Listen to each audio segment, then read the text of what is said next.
It's time for the mid-year book Freakout tag, which I do like every year. Basically, it's one of my favorite tags to do. It's a nice way to reflect on the books that I've been reading this year. This tag was created like many years ago. The original creators are called Earl Grey Books and Read Like Wildfire. I think one of the channels like changed the names too, but these are the original creators. I also have seen many. My dog is being very loud right now. Pikuya! Hello. Do you want to say hi? Hey, baby. Yes. Why are you being loud? I'm recording a video. You're being very loud, but I love you so much. I love you so much. Show your face. Okay. So I've seen many variations of this tag with the questions changing a little bit. I also adjusted it myself. So I currently have 13 questions in front of me.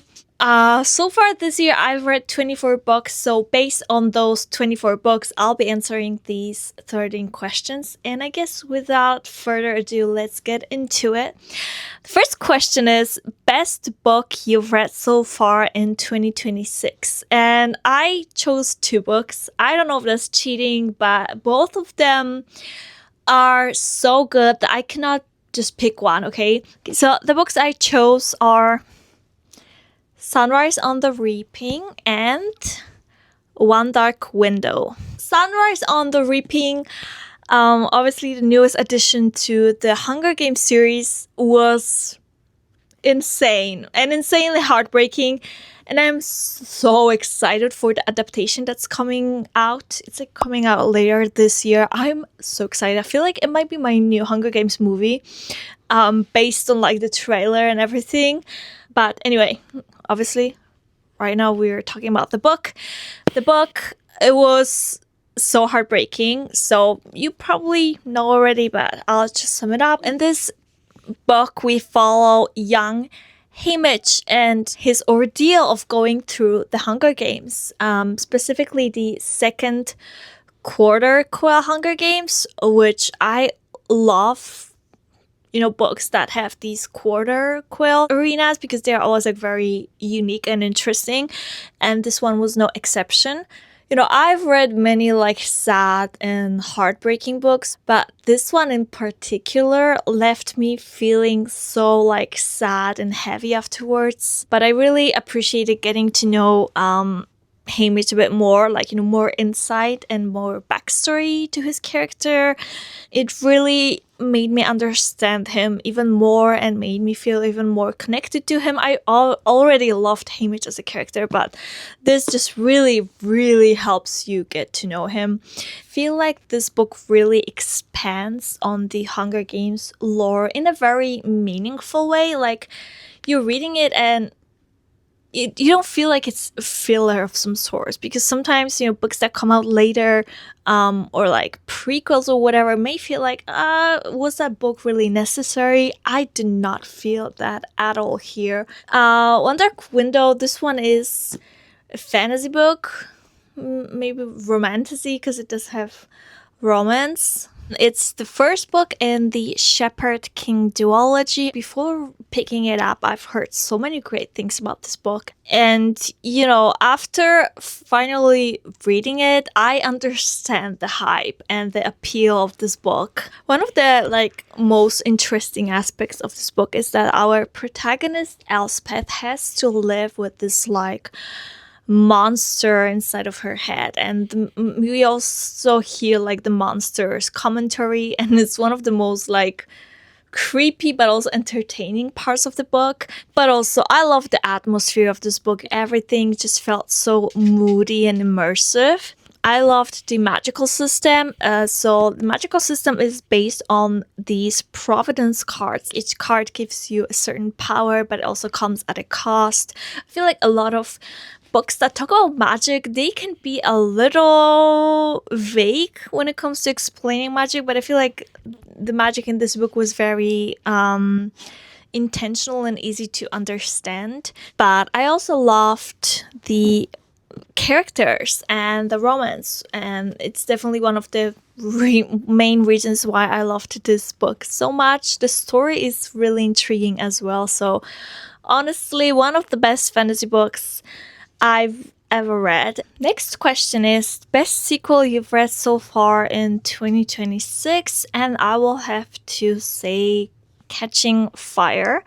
So after reading Sunrise on the Reaping, I decided to reread the original, Hunger Games trilogy, and I came to Catching Fire, and it's still, I think, the best book in this series, and an incredible sequel in general. Don't get me wrong, Hunger Games, the first book, is amazing as well, but this one is even better. Like, it really expands the world building, it really raises the stakes. Again, as with Sunrise and the Reaping, we have a I can never pronounce that right. That's like such a mouthful to say. Quarter Quell Arena. Okay. So we have a Quarter Quell Arena. So again, that always makes things a bit more, tense and interesting. But yeah, I mean, everything is just so much more intense than in the first book, and I love this sequel so much. New release you haven't read yet but want to. Again, I chose 2 books. I'm sorry, I'm making this way longer than it was necessary, but again, both of these books are interesting. They're also like the opposites of each other, like genre-wise. We've got a thriller and a romance. So the thriller is called My Husband's Wife, and I mean, the title alone immediately caught my attention, but also I've seen some good reviews about it. I think even like the average rating on Goodreads is pretty high for a thriller, so I'm definitely very intrigued. The premise is also interesting. It follows this artist who, she like, I think she runs away right before her first exhibition.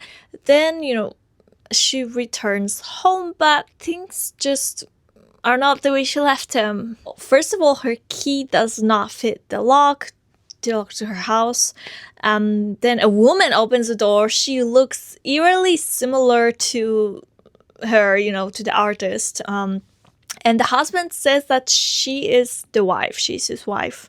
But also at the same time, we are following a different timeline, which was like, I think like 6 months ago. And we follow this woman named Birdie. So she's like some reclusive woman from London who inherits the same house. I believe we're talking the same house that the artist and her husband live in. And she also discovers a mysterious clinic that can predict the exact date of your death. I'm not sure how these 2 storylines connect. I definitely have to connect somehow. I don't know, this sounds very strange, and truly, I don't know what to expect, but I'm definitely intrigued. And the second book that I want to read, so My Husband's Wife came out like at the beginning of the year, so it's been quite a few months since it came out. The Someday Garden came out, I believe, very recently, but it's by one of my favorite romance authors, Ashley Poston, and she writes these like romance books with magical realism, and this book also has magical realism in it. It follows a gardener who gets a summer job taking care of this overgrown house called Lily Moore House on the coast of Maine, and she accidentally finds some secret door to a garden where she also finds a man who is trapped there. I mean, again, very interesting premise, and she usually writes like very wholesome, sweet romances, so I'm definitely excited to pick it up. Also, the cover is beautiful, so I'm so excited. I feel like it's will be such a perfect summer read. Next question is most anticipated release for the second half of the year. Okay, I've got a few books here, 3 to be exact, but I'll just talk about them briefly. The first one is Grim Tidings. It's technically a Christmas book, so I will definitely save it until like November or December. But it is a sequel to one of my favorite reads of last year, which was also a Christmas read. The first book in the series is called The Good Spirits. Again, I read it last year during Christmas time and I loved it so much. So when I saw it's getting a sequel, I was so excited. Now, it follows different characters, not the same ones as from the first book, but I guess, the world and everything is similar because both of these books do have this paranormal twist to them. In this book, we are following basically a Grim Reaper, and also the Grim Reaper is a woman. Like, how cool is that? Even that in itself really makes me want to read it. I actually really love the paranormal aspect of The Good Spirits. It was one of my favorite parts of the book and what made it like so interesting and special. So I'm so excited for this sequel. Okay, next book that I want to read. It's coming out like, I think next month, very soon. It's called The Unknown by Riley Sager. He is one of my favorite thriller authors, although he did write one thriller that I hated, which was The House Across the Lake. I do not recommend that one, but all the other thrillers I've read by him, I generally really enjoyed. And this one sounds very intriguing. It takes place on a secluded island where in 1926, 5 women mysteriously disappeared after a seance. And they left behind nothing but their dresses hanging from a tree. I mean, how creepy is that? So now, nearly 100 years later, we've got this actress who travels to this island because she wants to do some research for her film, I believe.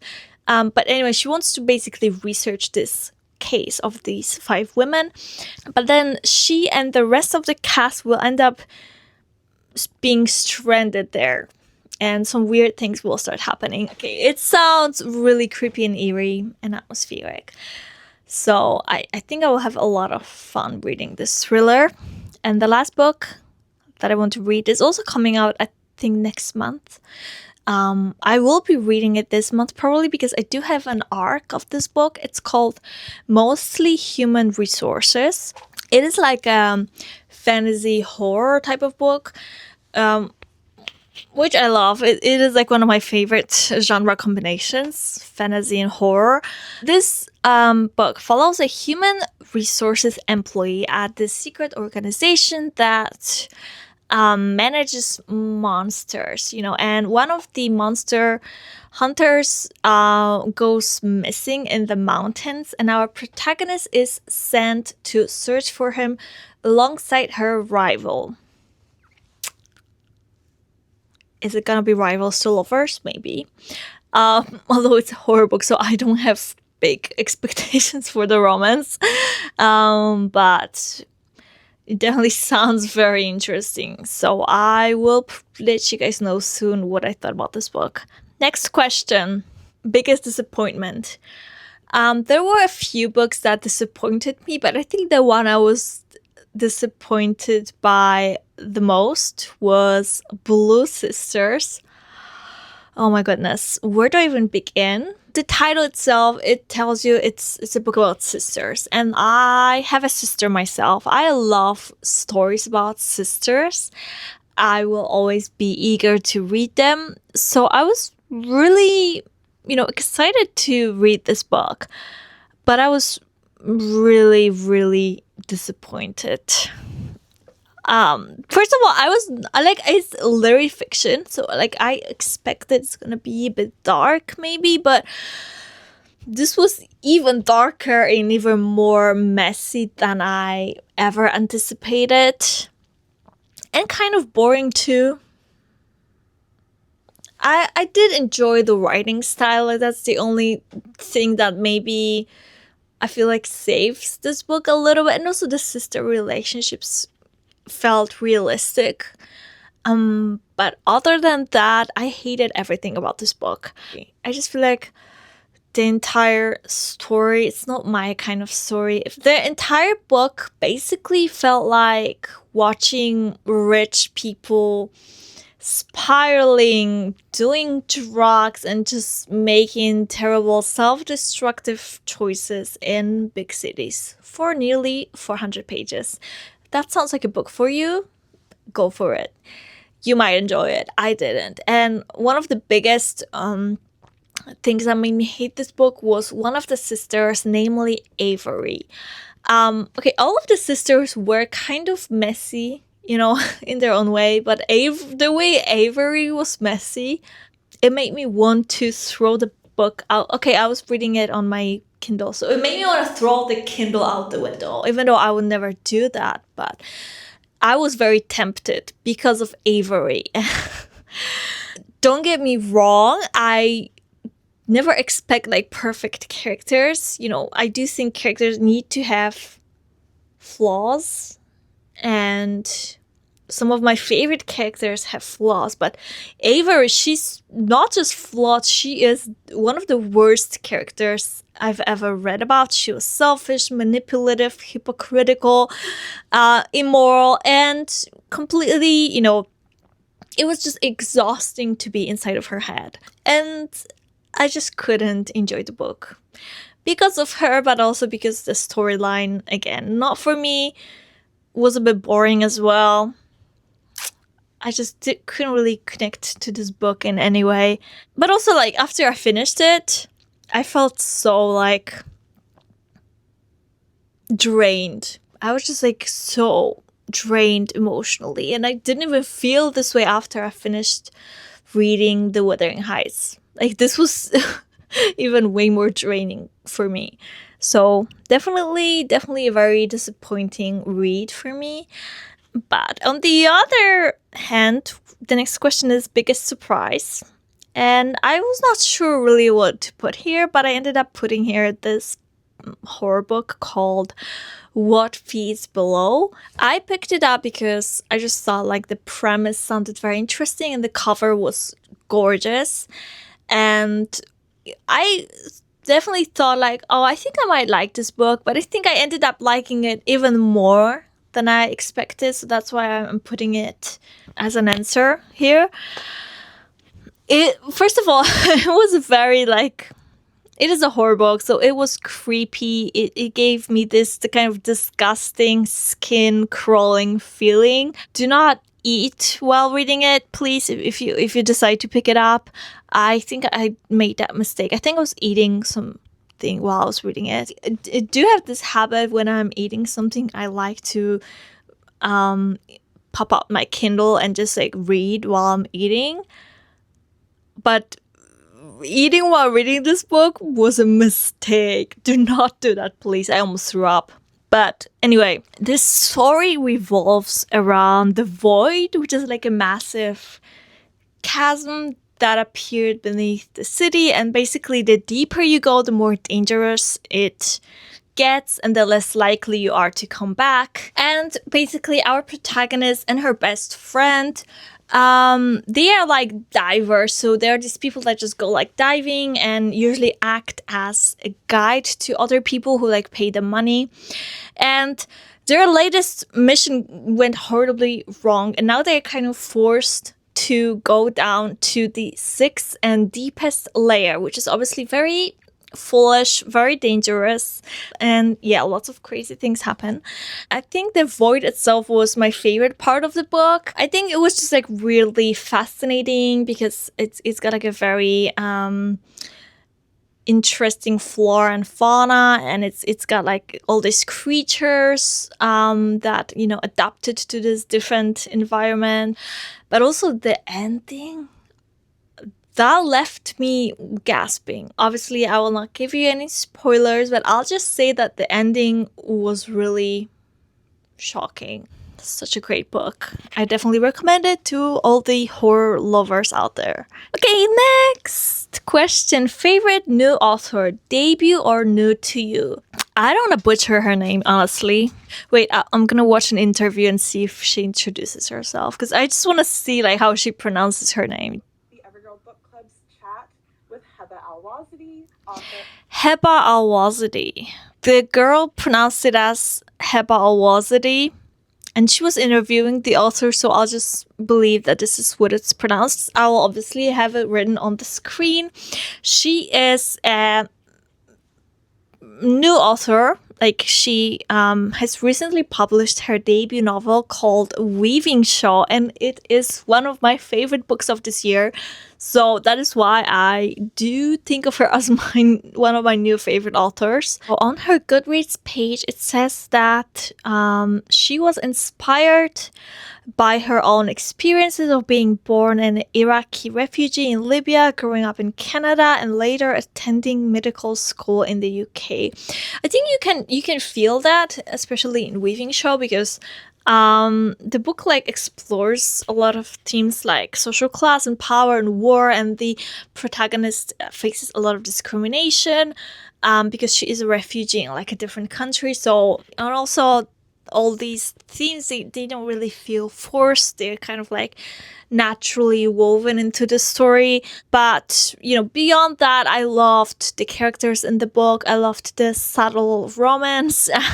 I loved the atmosphere, the storyline. Everything was amazing. I loved her writing. So I'm definitely very excited to follow her journey and see her, you know, grow and develop as an author. I'm a huge fan already, so if she gets super famous one day, here's proof that, you know, I was here from the first book.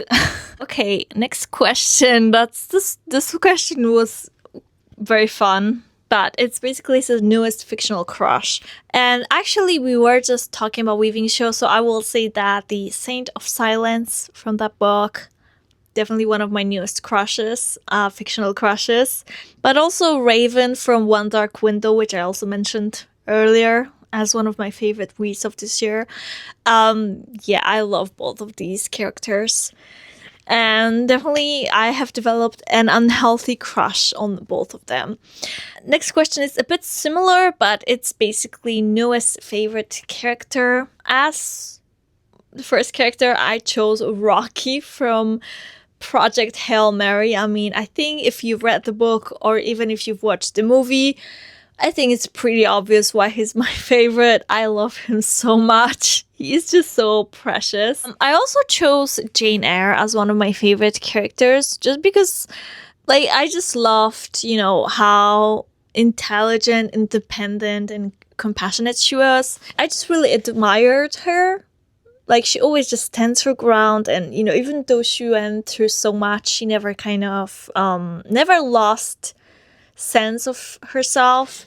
I think she's a very admirable character, and I loved reading about her. So definitely like very empowering in a way. Next question is book that made you cry. I think this year it was only one book, and it was the one I already talked about.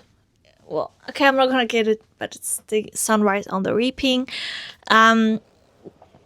I already talked about this book earlier. I was bawling my eyes out like a baby. The next question is also book that made you happy, and truly I was not sure what to put in here, but I ended up putting Beach Read by Emily Henry. It's like one of my favorite Emily Henry books. I think it's my second favorite after A Funny Story. Her books can be hit or miss, but I really loved Beach Read, and as you know, basically most of her books, it was like very, you know, funny and emotional and heartwarming. So that part of the book definitely made me happy, although it did have also quite a lot of like darker moments and themes. But I think in general, I can say that this book made me happy. Question number 12, favorite book to movie adaptation. I've watched a few adaptations, not that many. I love movies, but I don't watch them that often. But my favorite book to movie adaptation was definitely Project Hail Mary. I mean, I actually even ended up liking the movie a bit more than the book, which does not happen often. Usually I do prefer the book. And I did enjoy the book. I read it before watching the movie because I feel like that's how you should. Like, I mean, if you're going to watch an adaptation, I do think it's best to read the book beforehand, because usually the book is like a lot more detailed, obviously, and the same was here. But I actually think like it is a science fiction book, obviously, and I'm not a huge science fiction fan, period. Like, I just don't really read science fiction books. So the amount of like science and explanations that was here was a little overwhelming for me at times. But the movie obviously had to cut out a lot of that. So I think maybe that is why I enjoyed the movie a little bit more. But also, I think it was beautifully made. Like, the visuals, the visuals were incredible. I just really think they really took that book and made it into an amazing, mesmerizing, emotional movie.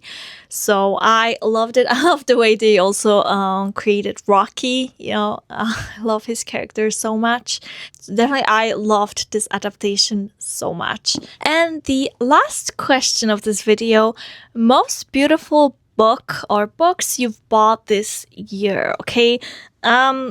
I don't buy a lot of like beautiful books like intentionally. Usually, like, I only buy some like special editions if the book is like very special to me. So I would say usually if you see me having like some beautiful fancy edition of a book, it's usually because I love this book so much. Most of the time I just buy regular paperbacks. But okay, I did get this Sunrise and Reaping. It's a very beautiful edition. As you can see, it's got this quote here: "Our tears will not be used for their entertainment." It's a very beautiful edition, and with how amazing and how special this book is for me, I'm very happy that I got this special edition. Another really beautiful book I got was this Pride and Prejudice edition. I have read Pride and Prejudice a few years ago. I never really actually bought the physical copy, so I decided to purchase it. I will probably be rereading this book as well, because it's been a while since I've read it, and it is one of my favorite classics, if not my favorite. What I like about it is that like it's very like kind of like easy to open. Like, it's not super stiff, I guess. What I mean is like you can open it pretty nicely. I mean, I still think you have to be careful not to destroy it, but I like that it's not too stiff. I will still be careful. I don't want to destroy it because it's really pretty. But yeah, I think those two books are like the only beautiful books I got. If by beautiful you mean like some fancy editions. So we've come to an end. Let me guys know maybe what's your favorite book that you've read so far this year. I'm definitely curious to see what you guys have been reading. And if you enjoyed this video, please don't forget to like it and subscribe to my channel if you're interested in more bookish videos and book recommendations. I would really appreciate it. And yeah, that's it. I'll see you in the next video. Bye.